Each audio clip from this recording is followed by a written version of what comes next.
भौतिक विज्ञान की क्लास में आपका फिर स्वागत है। आज हम गॉस की प्रमेय के न्यूमेरिकल बताएंगे। कुछ न्यूमेरिकल इससे पहले वाले क्लास में हुए थे, कुछ आगे बताएंगे। देखिए, प्रश्न है एक कूलाम का स्थिर वैद्युत आवेश यदि एक कूलाम का स्थिर वैद्युत आवेश 8 सेंटीमीटर भुजा वाले घन के केंद्र पर स्थित है तो घन के किसी एक फलक के बाह्य आने वाले फ्लक्स की गणना कीजिए। देखिए, आपको बता दें, जब किसी घन की बात करते हैं तो घन में 6 फलक होते हैं। घन में 6 फलक होते हैं। एक फलक का वैद्युत फ्लक्स एप्साइल, देखिए ये वैद्युत फ्लक्स फाई ई है, तो घन के संपूर्ण पृष्ठ का वैद्युत फ्लक्स क्या हो जाएगा 6 फाई ई। गॉस की प्रमेय से 6 phi E is equal to Q upon epsilon nought, तो phi E is equal to क्या हो जाएगा क्यू अपॉन 6 एप्साइलन नॉट। तो किसी एक फलक से गुजरने वाला वैद्युत फ्लक्स 1/6 एप्साइलन नॉट होगा। अगला प्रश्न है, अगला प्रश्न ध्यान देते हैं कि 2.4 सेंटीमीटर व्यास के एक समान आवेशित चालक गोले का पृष्ठीय आवेश घनत्व 80 माइक्रोकूलाम पर मीटर स्क्वायर है, तो गोले का आवेश ज्ञात कीजिए। पहला प्रश्न ये है। दूसरा है, गोले के पृष्ठ से निर्गत कुल वैद्युत फ्लक्स ज्ञात कीजिए। आपको बता दें, जब भी हम कभी भी गोले के आवेश की बात करें तो गोले का आवेश गॉस की प्रमेय तो आपने पढ़ा ही है। जब भी हम कभी भी वैद्युत फ्लक्स निकालते हैं तो गॉस की प्रमेय का प्रयोग करते हैं, लेकिन हमें निकालना है गोले का आवेश। गोले के आवेश के लिए आपको एक फॉर्मूला पता है, पृष्ठ घनत्व बराबर होता है आवेश बटे पृष्ठ क्षेत्रफल। तो Q बराबर क्या हो जाएगा, पृष्ठ घनत्व गुणे पृष्ठ क्षेत्रफल। मान रख देंगे, ये पृष्ठीय आवेश घनत्व का मान दे रखा है 80, माइक्रो कूलाम में दे रखा है, इसलिए हम इसको किस में कन्वर्ट करेंगे, कूलाम में कन्वर्ट करेंगे। तो 10⁻⁻6 इंटू 4 इंटू 3.14 इंटू 1.2 का होल स्क्वायर, इसका मान आ जाएगा 1.45 गुणे 10⁻³ कूलाम। अब इसके बाद में वैद्युत फ्लक्स निकालना है, तो वैद्युत फ्लक्स बराबर आवेश बटे ये किसी, आपने गॉस की प्रमेय के बारे में पढ़ा है ना। गॉस की प्रमेय होती है कि किसी बद्ध माध्यम में वैद्युत फ्लक्स का आवेश का 1/एप्सिलॉन नॉट गुना होता है। आवेश का मान हमने निकाला है, एप्सिलॉन नॉट का मान 8.85 गुणे 10⁻12 होता है।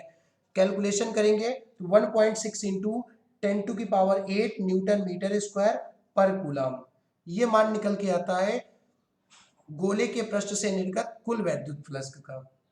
अगला प्रश्न है, कोई अनंत रैखिक आवेश 2 सेंटीमीटर दूरी पर 9 × 10⁴ न्यूटन पर कूलाम वैद्युत क्षेत्र उत्पन्न करता है, तो रैखिक आवेश घनत्व ज्ञात कीजिए। आपको एक चीज बता दें कि अनंत लंबाई के रैखिक आवेश घनत्व का सूत्र होता है E बराबर lambda upon 2 pi epsilon not into r. तो लैम्डा का जो मान आएगा E into 2 pi epsilon not into r हो जाएगा। ऊपर और नीचे 2 से गुणा कर देंगे तो यहां से क्या आ जाएगा 1/4 पाई एप्सिलॉन नॉट बराबर होता है 9 × 10⁹। 4 पाई एप्सिलॉन नॉट का मान आ जाएगा 1/9 × 10⁹। लैम्डा का मान आ जाएगा लैम्डा बराबर 1/2 गुणे 1/9 × 10⁹ गुणे 0.02 गुणे 9 × 10⁴, मतलब लैम्डा का मान आ जाएगा 10⁻⁻7 कूलाम पर मीटर।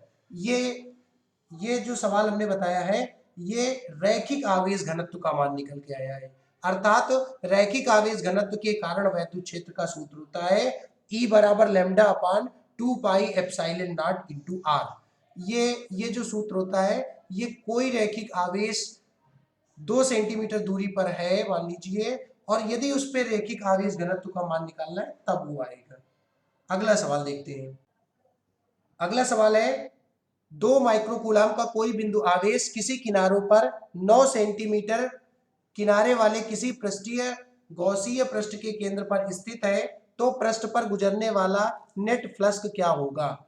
आपको बता दें, नेट फ्लक्स निकालने के लिए एक ही फार्मूला आपको सबने पढ़ा है, जो कि गॉस की प्रमेय से होता है। गॉस की प्रमेय होती है किसी बद्ध माध्यम में निर्गत वैद्युत फ्लक्स उस आवेश का 1/ε0 गुना होता है। हम इस फार्मूले का प्रयोग करेंगे, इस फार्मूले का प्रयोग करके हम नेट फ्लक्स का मान बता सकते हैं। जैसा कि आप देख रहे हैं कि phi E is equal to Q upon epsilon not होता है। क्यू का मान दे रखा है 2 माइक्रो कूलाम, अर्थात पहले इसको किस में कन्वर्ट करेंगे, कूलाम में कन्वर्ट करेंगे। तो ये क्या आ जाएगा, 2 गुणे 10 की घात -6 बटे एप्सिलॉन नॉट का मान रख देंगे तो इसका मान आ जाएगा 2.26 गुणे 10 की घात 5 न्यूटन मीटर स्क्वायर पर कूलम। अगला सवाल है, अगले सवाल में 2 पॉइंट्स दे रखे हैं और हमें 2 मान निकालने हैं। तो सवाल क्या क्या दे रखा है, किसी बिंदु आवेश के कारण उस बिंदु को केंद्र मानकर खींचे गए 10 सेंटीमीटर त्रिज्या के गोलीय गौसीय पृष्ठ पर वैद्युत फ्लक्स को -1 गुणे 10 की घात 3 newton metre square upon coulomb है। तो गोलीय पृष्ठ के त्रिज्या, गोलीय गौसीय पृष्ठ की जो त्रिज्या है दोगुनी कर दी जाए तो कितना फ्लक्स गुजरेगा, पहली बात है। दूसरी बात है बिंदु आवेश का मान क्या होगा। आपको बता दें कि जब भी हम कभी भी वैद्युत फ्लक्स की बात करते हैं तो देखिए वैद्युत फ्लक्स जब भी हम पढ़ते हैं तो वैद्युत फ्लक्स बराबर क्या होता है, तो वैद्युत फ्लक्स फाई ई बराबर होता है क्यू अपान एप्सिलॉन नॉट। अर्थात यहाँ पर किसी भी इस सूत्र में कहीं भी त्रिज्या का प्रयोग नहीं हुआ है, अर्थात चाहे त्रिज्या दोगुनी कर दी जाए या 4 गुनी कर दी जाए तो वैद्युत फ्लक्स में कोई भी परिवर्तन नहीं आएगा। अर्थात हम ये कह सकते हैं कि इसका वैद्युत फ्लक्स फाई ई बराबर क्या आ जाएगा, -1 गुणे 10 की घात 3 न्यूटन मीटर स्क्वायर पर कूलम। मतलब इसके वैद्युत फ्लक्स में कोई भी किसी प्रकार का परिवर्तन नहीं आएगा। इसके बाद अगला प्रश्न पूछा गया था कि बिंदु आवेश का मान क्या होगा। बिंदु आवेश का मान निकालने के लिए फार्मूला लगाएंगे। फार्मूला क्या लगाएंगे, phi E is equal to Q upon epsilon not. बिंदु आवेश का मान निकालना है तो क्यू बराबर फाई ई गुणे एप्सिलॉन नॉट। फाई ई का मान हमको पता है, एप्सिलॉन नॉट का मान भी हमें पता है, तो एप्सिलॉन नॉट का मान भी रखेंगे, फाई ई का मान रख देंगे। -1 गुणे 10 की घात 3 गुणे 8.85 गुणे 10 की घात -12 मान निकालेंगे तो इसका आंसर आ जाएगा -8.85 इंटू, अब देखिए कैलकुलेशन करेंगे तो ये क्या आ जाएगा 10 की घात -9 और ये किस में आएगा, कूलम में। यही इसका आंसर हो जाएगा। तो सवाल आपने समझा, सवाल आपने ये मेन चीज समझी कि त्रिज्या दोगुनी कर दी जाए, 4 गुनी कर दी जाए, 6 गुनी कर दी जाए तो आपके वैद्युत फ्लक्स के मान में कोई परिवर्तन नहीं आता है। अगला प्रश्न है, प्रश्न ये कहा गया है परमाणु के थॉम्सन मॉडल में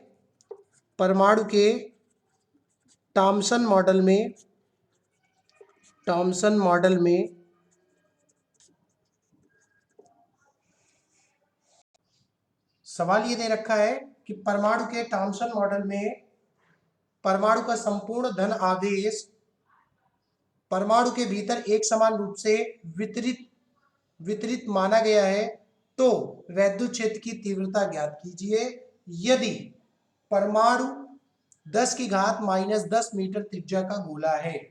तो देखिए आपको पता है कि वैद्युत क्षेत्र की तीव्रता E बराबर 1/4 पाई एप्सिलॉन नॉट Q बटे R स्क्वायर। तो E बराबर इसका जो पूरा मान दे रखा है, ये दे रखा है 9 गुणे 10 की घात 9। देखिए आवेश का मान आपको निकालना है। आपको पता है कि जब भी कभी भी इसमें आवेश निकालना रहता है तो Q बराबर ZE। Z यहाँ पे क्या होता है, तो आपको बता दें कि स्वर्ण परमाणु मतलब सोने के लिए जो Z का मान होता है, सोने के लिए, क्योंकि आपको पता है कि परमाणु मॉडल जो थॉम्सन का परमाणु मॉडल था उसमें उन्होंने बमबारी सोने के पतली चादर पे कराई थी, अर्थात परमाणु क्रमांक सोने का लेंगे, स्वर्ण के लिए हम कह सकते हैं, सोने के लिए कह सकते हैं तो Z का मान 79। तो Q बराबर क्या हो जाएगा 79 इंटू 1.6 इंटू 10⁻⁻19 कूलम। Q का मान आ गया। R का मान दे रखा है 10 की घात -10 मीटर त्रिज्या का गोला है तो R का मान भी रख देंगे तो ये क्या आ जाएगा 79 इंटू 10 टू की 79 इंटू 1.6 इंटू 10 टू की पावर -19 बटे यहाँ पे क्या आ जाएगा 10 की घात -10 इसका होल स्क्वायर। तो यहाँ से E बराबर क्या आ जाएगा, E बराबर आ जाएगा 1.1 इंटू 10 टू की पावर 13 न्यूटन प्रति कूलम। ये वैद्युत क्षेत्र की तीव्रता आ जाएगी। ये तीव्रता कब आएगी, जब हमें ये सवाल दे रखा है। तो परमाणु मॉडल, थॉमसन का परमाणु मॉडल, ये परमाणु मॉडल में सोने की पतली चादर पे बमबारी कराई गई थी, इसीलिए Q बराबर ZE लिखा है। Z का मान 79 होता है तो Q बराबर क्या आ जाएगा 79 इंटू 1.6 इंटू 10 टू की पावर -19। अगला प्रश्न है, किसी काले बॉक्स के पृष्ठ पर वैद्युत क्षेत्र सावधानी पूर्वक ली गई माप यह संकेत देती है कि नेट फ्लक्स 8.0 गुणे 10 की घात 3 न्यूटन मीटर स्क्वायर पर कूलम है। तो पहला प्रश्न है बॉक्स के भीतर नेट आवेश, दूसरा यदि बॉक्स के पृष्ठ से नेट फ्लक्स शून्य है तो आवेश का मान ज्ञात कीजिए। तो आपको बता दें कि सबसे पहले हमें तो निकालना क्या है, पहले तो नेट आवेश निकालना है। गॉस की प्रमेय लगाएंगे, phi E is equal to Q upon epsilon not.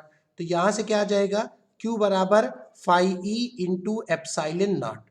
अब देखिए हमसे कह रहा है फाई ई का मान दे रखा है 8 गुणे 10 की घात 3, एप्सिलॉन नॉट का मान 8.85 गुणे 10 की घात -12। आपने मान लिखा, इसके बाद कैलकुलेशन किया, कैलकुलेशन करने के बाद क्या आ गया 70.80 गुणे 10 की घात -9 कूलम। ये तो पहले प्रश्न का आंसर आ गया। दूसरा प्रश्न क्या था, यदि बॉक्स के पृष्ठ से नेट फ्लक्स शून्य है तो आवेश का मान। तो देखिए इसमें भी गॉस की प्रमेय लगाएंगे, phi E is equal to Q upon epsilon not. हमसे कह रहा है कि जो नेट फ्लक्स है वो शून्य है, तो नेट फ्लक्स शून्य है तो क्यू अपॉन एप्सिलॉन नॉट हो जाएगा। यहाँ से क्यू बराबर क्या हो जाएगा 0। अर्थात हम एक बात क्या कहेंगे, आपको हम ये कह सकते हैं कि फाई ई का मान यदि 0 है, नेट फ्लक्स का मान 0 है, तो इसका अर्थ यह है कि बॉक्स के भीतर उपस्थित आवेशों का बीजगणितीय योग शून्य है। अर्थात हम ये कह सकते हैं कि आवेशों का बीजगणितीय योग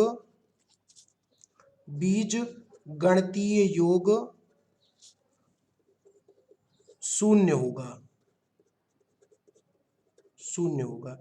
अर्थात इससे हम स्पष्ट समझ में आ रहा है कि यदि नेट फ्लक्स का मान शून्य होगा तो इसका मतलब वहां पर जो आवेश का मान होगा वह भी किसके बराबर होगा, शून्य के बराबर होगा। ये कुछ अच्छे प्रश्न थे, इंपॉर्टेंट भी प्रश्न कह सकते हैं, जिसको हमने आज आपको बताया।